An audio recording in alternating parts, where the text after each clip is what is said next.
Presidente, senhoras e senhores deputados, Sra. Ministra da Justiça, quem tenha ouvido a intervenção que acabou de fazer ficará convencido que a intenção do Governo é, de facto, garantir a simplificação da aplicação do modelo de custas, do regime de custas, que é combater a litigância de má-fé e que é, de facto, reduzir e combater as pendências nos tribunais.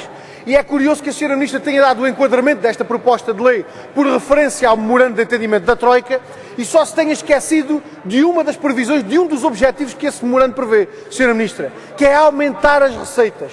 A Sra. Ministra falou em tudo, em simplificação, em combate à litigância de má-fé, em combate às pendências. Só se esqueceu do aumento das receitas. Só se esqueceu de dizer que aquele pacto com a Troika prevê o aumento das receitas à custa dos encargos impostos aos cidadãos. E, Sra. Ministra, devo dizer-lhe que, tal como fizemos em 2008, também agora o diremos.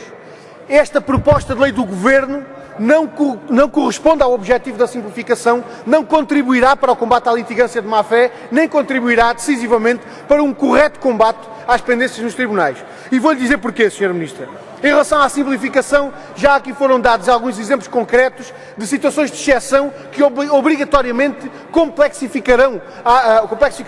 manterão a complexidade da aplicação do regime de custas, porque ele é de facto hoje muito complexo e não deixará de o ser depois da aplicação deste regime.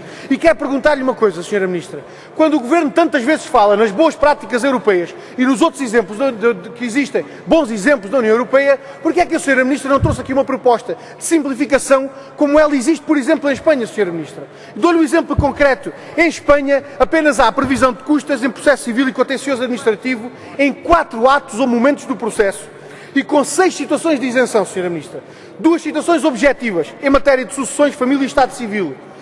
4 situações subjetivas para as pessoas singulares, que estão isentas de custas, para as entidades sem fins lucrativos, para as entidades total ou parcialmente isentas de IRC e para as empresas com volume de negócios inferior a 8 milhões de euros. Isto, Sra. Ministra, é simplificar, deixando a maioria dos cidadãos, aliás, todos os cidadãos e uma grande maioria das entidades coletivas isentas do pagamento de custas. E mais, se a Sra. Ministra tiver interesse, tem aqui o formulário que os cidadãos precisam de preencher, ou as empresas ou as entidades coletivas precisam de preencher em Espanha para intentar uma ação. E sabe qual é a surpresa, Sra. Ministra?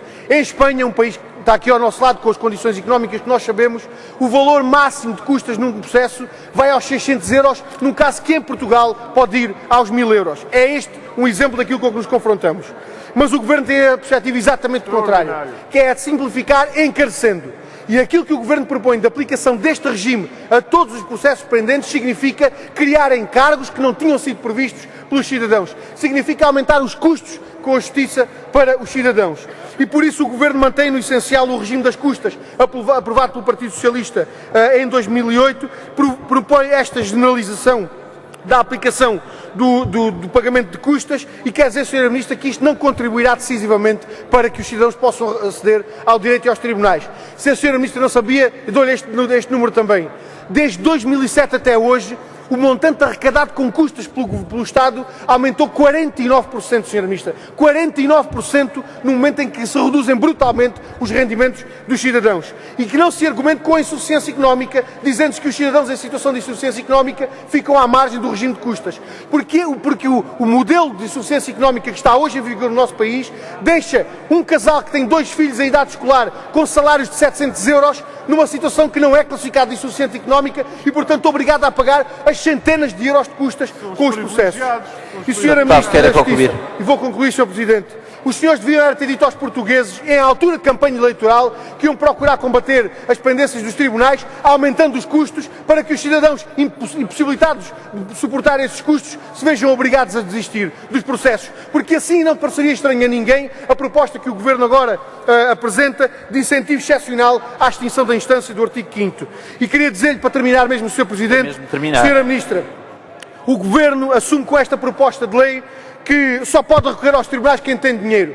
Para todos aqueles que não têm recursos económicos, ficam direitos que não podem ser exercidos nem reconhecidos, ou fica o recurso à justiça privada para reconhecer por essa via aquilo que o Governo não quer que seja reconhecido nos tribunais. E por isso o Governo não contará com o PCP para aprovar esta proposta de lei.